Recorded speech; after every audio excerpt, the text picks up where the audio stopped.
Всем привет, с вами Алена, и сегодня я хотела осветить такую тему, наверное, самый запрашиваемый видос на эту тему — это здоровое питание. Те, кто общался со мной довольно-таки долгое время, мои друзья, знают, что очень много лет я практиковала различные стили питания, именно ориентируясь на здоровое, правильное питание и так далее. То есть я прошла буквально от обычного питания, как абсолютно каждый нормальный человек питается, такое среднее питание, до разных экстремальных для кого-то видов питания и так далее.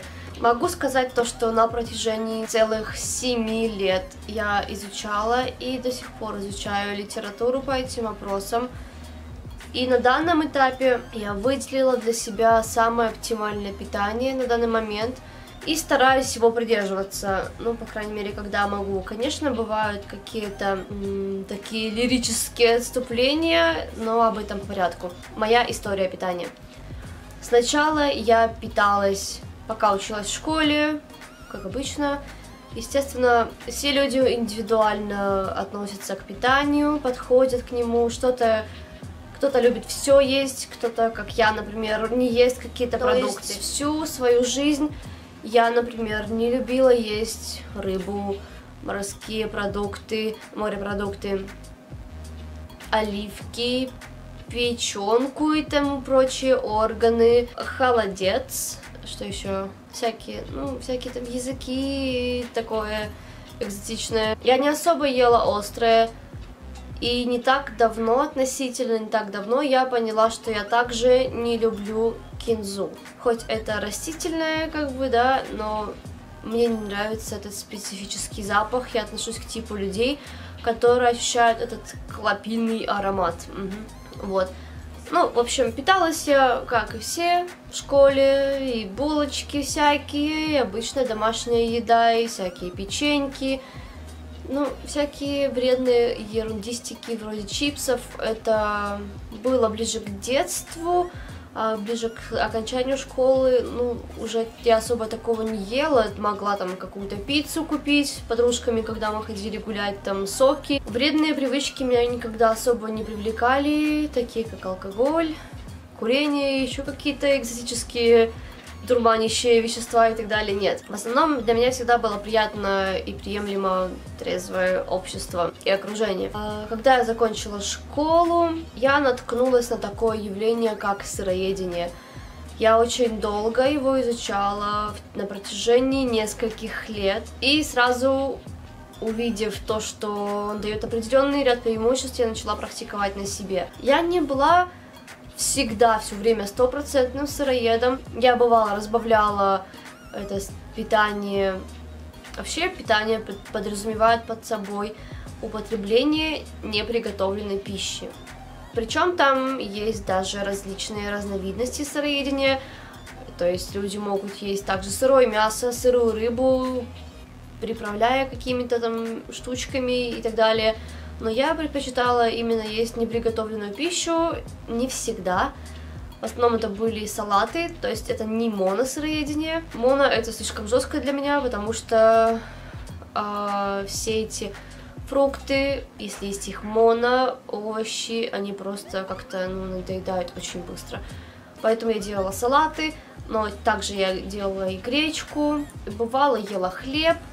То есть, я не всегда была сыроедом, не стопроцентно. Бывало, я недели 3 могла вот именно хардкорно питаться только вот овощи, фрукты, злаков немножко, да, вот в виде гречки, допустим. Но потом я снова там что-то хочется купить, там что-то вкусненькое.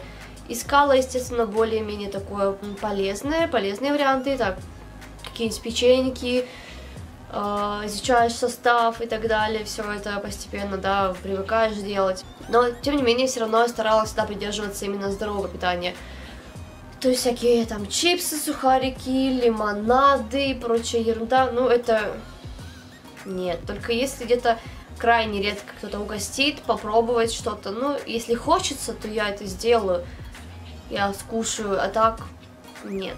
Макдональдсы, Пока в нашем городе не было Макдональдса, я только при поездках в Петербург или в Москву бывала, забегала, очень тоже редко, но и то это было не всегда. Так продолжалось со сдвигами в сторону хардкорного такого питания, и ближе к Новому году, к праздникам, я могла себе позволить съесть оливье и так далее, но опять же, не нужно брать в счет, что вся колбаса у нас идеальная, как бы там тра-ля-ля, там 100% мясо, я вас умоляю, там много целлюлозы и прочей фигни, которая, в принципе, также является растительным веществом, то есть, ну, понятно. Были так называемые срывы и все что угодно, поэтому после такого переменчивого, непостоянного сыроедения я пришла к вегетарианству. У меня свет поменялся. Также я не была таким фанатичным вегетарианцем, то есть я могла не есть мясо, иногда где-нибудь также в гостях, по желанию, если хотела, я могла какую-нибудь там колбасу тоже съесть, не знаю, курицу, но это тоже все менялось, все было переменчиво постоянно, то есть по-разному. Но в основном молочку я ела, дома, если я готовила без мяса, то есть я научилась варить супы, делать всякие там вторые блюда без мяса, как бы в этом ничего сложного нет. В общем, ну как все как обычно, только что я не была фанатом мяса. В принципе, всю жизнь, на самом деле, еще до всех этих таких экспериментов, я и так не так много мяса ела в своей жизни, в принципе, дома. У меня, ну, если мы готовили супы, мы готовили их на курице, изредка какой-нибудь там что-то мясной фарш, что-то, если какой-то другой тип мяса. А так, мы больше всего любили всякие колбасы, сосисочки, всякое такое. То есть, в принципе, я не была таким особо мясоедом всю жизнь свою. Ну, там где-то, понятно, в заведениях типа школ, лагерей, больниц, там, конечно же, кормили всем этим, и ты, да, уже ты это ешь, ну, как бы, меня не парило, в принципе, даже во время вегетарианства, как бы, это все. То есть, хочется, ем, не хочется, не ем, таким образом. И что на данном этапе я имею в плане питания? Съездив в Южную Корею, так, на заметочку, они потребляют очень много мяса. Именно мясо, даже не морепродуктов, в самых разнообразных видах, в самых изощренных способах готовки, такие как курица, у них там их тоже миллионы способов приготовления, они ее заказывают как фастфуд, им привозят, также они жарят их корейский бекон и всякая такая ерунда. И в принципе, не знаю, как-то вот в Корее я начала так как-то, ну, подъедать что-то такое белковое, чисто именно потому, что мне изменилось в моей голове вещь, не то, что относительно не есть какой-то вот именно продукт такой, как мясо, а в плане того, что я устала тот же, допустим, белок, как-то геморно все выискивать, готовить там эту фасоль, там что-то еще такое. В принципе, как бы на данном этапе я не против животного белка, но, опять же, я предпочитаю здоровые типы мяса, то есть, учитывая те же говядину, свинину, они считаются нездоровым мясом, особенно свинина, очень грязное мясо считается, поэтому по таким причинам, в принципе, и не едят их многие нации. То есть я как бы старалась там есть в Корее больше, допустим, курицу, а остальное, ну, пробовала этот самгипсаль, это их корейский бекон, но это очень жирно, не знаю, неохота это есть просто, поэтому я это не ем. И сейчас вот именно я стараюсь придерживаться позиции здорового питания, разумного питания, то есть, опять же, в первую очередь это придерживаться баланса в в энергетическом обмене, да, то есть углеводы, жиры, белки. И стараюсь углеводы съедать в первую часть дня максимально. Ну, иногда хочется что-то съесть такое вечером, потому что, допустим, я этого не могла съесть в меру занятости, например, днем или утром. Бывает, я, конечно, съедаю что-то из углеводов именно вечером, потому что, ну, просто я этого не добрала за день. Стараюсь потреблять также молочные продукты, белково содержащие. Ну, из мяса я все равно предпочитаю птицу. Даже в последнее время мне опять же не хочется, даже бывает и птицу есть. Хочется опять какие-то сосиски есть, что-нибудь такое вот, какую-нибудь колбаску. Ну, а бывают периоды, когда мне вообще не хочется есть что-то мясное, хочется какой-нибудь салатик. Естественно, я не ем всякие такие вещи, как всякие сухарики, чипсы. Это крайний случай вообще, когда кто-то другой купит это, я сама себе этого не покупаю. Всякие фастфуды иногда бывает, но поскольку это иногда, как бы я особо не парюсь. Но единственное, конечно, вопрос с ГМО не раскрыт. То есть вот это уже не хотелось бы, конечно, ГМО кушать. Плюс пицца. Пиццу я любила всегда. Единственное, что, опять же, не всегда хочется есть продукты глютеносодержащие, потому что, ну, считается, что пшеничный глютен, пшеничная мука, содержащая глютен, вообще сама по себе является, ну, просто как бесполезным продуктом. Тот же белый хлеб практически ничего не принесет полезного. Полезнее куда есть, допустим, другие типы муки: овсяные, кукурузные, рисовые, ржаную муку и так далее. Вот, с этим я тоже одно время экспериментировала, выпекала даже что-то на вот этой более полезной муке. У меня там было несколько видов этой муки разных, и я прям вот все это экспериментировала. Конечно же, я не приду в пиццерию и не скажу: знаете, сделайте ко мне из другой муки пиццу. Конечно же, это съем, но стараюсь это минимизировать, потребление глютеносодержащих продуктов. Ну, как-то так. Газировки всякие я не пью. Стараюсь вот именно такую химозную пищу, которая, в принципе, не может быть в природе, я стараюсь ее не есть. Даже на печеньки всякие я, бывает, смотрю скептически и стараюсь есть меньше сахара, именно белого сахара. Если не хочется что-то сладкое к чаю, я, скорее всего, куплю себе что-нибудь шоколадное. Шоколад или же, допустим, сырок какой-нибудь творожный.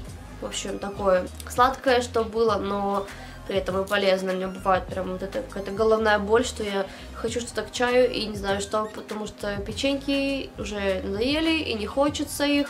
Такие своеобразные нюансы в питании, но вообще на самом деле я именно питаюсь так, как хочется моему организму.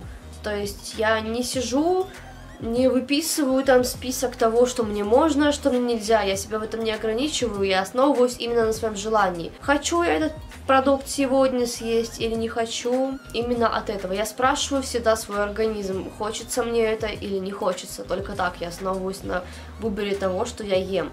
Главный принцип, чтобы еда была максимально натуральной, здоровой, питательной в плане энергетической ценности, в плане углевода, жирового, белкового баланса. Еще один важный нюанс — это размер порций. Я стараюсь, конечно, не переедать. Вот именно как вот сколько объем, по идее, идеальная порция, сколько входит вот в ладони ваши сложенные вот так в чашу такую, да. Это за один прием пищи. Тот объем должен быть, чтобы свой желудок не растягивать, чтобы потом не переедать, чтобы не становиться толстым. Лучше есть именно вот такое количество в одной порции. Лучше съесть еду еще раз через пару часов и тем самым не растягивать свой желудок. На самом деле я, бывает, даже вот как в поездках, как я сейчас ездила в Лондон, я, бывает, часто даже не ем. То есть, во-первых, мне не так хочется, пока я чем-то занята, я даже не вспоминаю, могу не вспоминать про еду. В Лондоне я могла перекусывать и ела нормально даже один раз в день. Да, может быть, это не так хорошо, но и на самом деле я не перегружала мой ЖКТ, мой желудок. И, в принципе, так и до сих пор бывает. Если я весь день чем-то вот прям занята, я могу пить, допустим, перекусывать что-то, но вот именно не значительный прием пищи, да, такой основательный, бывает у меня один раз в день, допустим.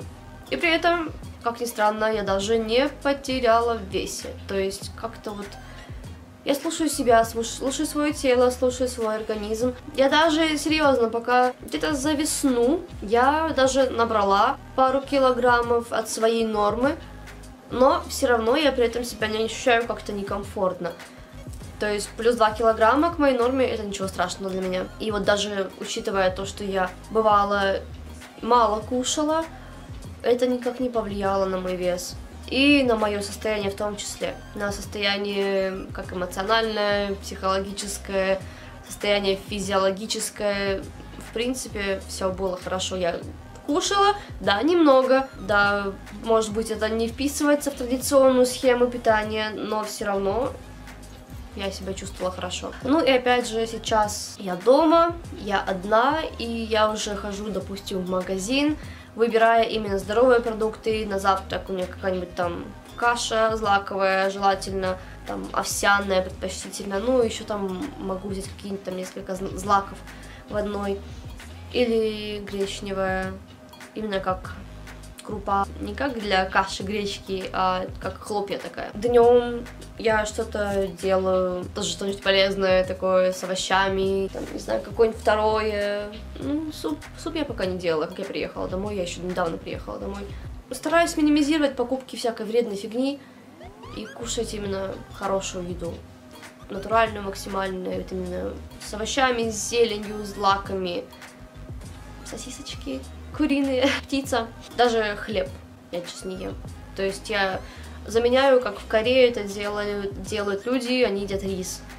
И опять же рис я ем не белый, а, допустим, коричневый. Можно выбрать коричневый рис или какой-нибудь другой не белый рис, чтобы он был не шлифованный или минимально шлифованный. В общем, максимально сохранивший его полезные свойства рис. Ну, как-то так. И думаю, это все аспекты, которые я хотела рассказать на сегодня по моему питанию.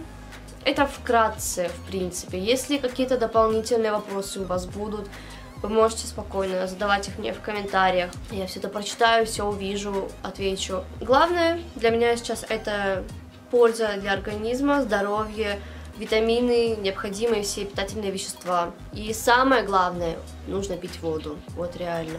Я бывает забываю пить воду. Я могу пить чай, но нужно пить именно воду. То есть, когда я была в Корее, я там пила. Бывало, даже если как-то прохладная погода, не хочется пить воду, лучше хотя бы ее пить теплой, но воду. И состояние кожи на самом деле у меня улучшалось, когда я пила в Корее воду больше, чем какие-либо чаи. Вообще нашему телу даже легче становится и очищаться, и кожа сразу увлажненная становится, напитанная. В общем, да, вода тоже обязательно должна быть. Ну, я думаю, это все. Пока что ничего не приходит другого в голову, что можно дополнить было это видео, чем. Надеюсь, я подробно описала, открыла, раскрыла этот вопрос для вас и сделала понятным мое отношение к питанию всем тем, кому это было интересно. Спасибо за внимание, спасибо за просмотр данного видео. Ставьте лайки, подписывайтесь на мой канал. Скоро увидимся. Пока.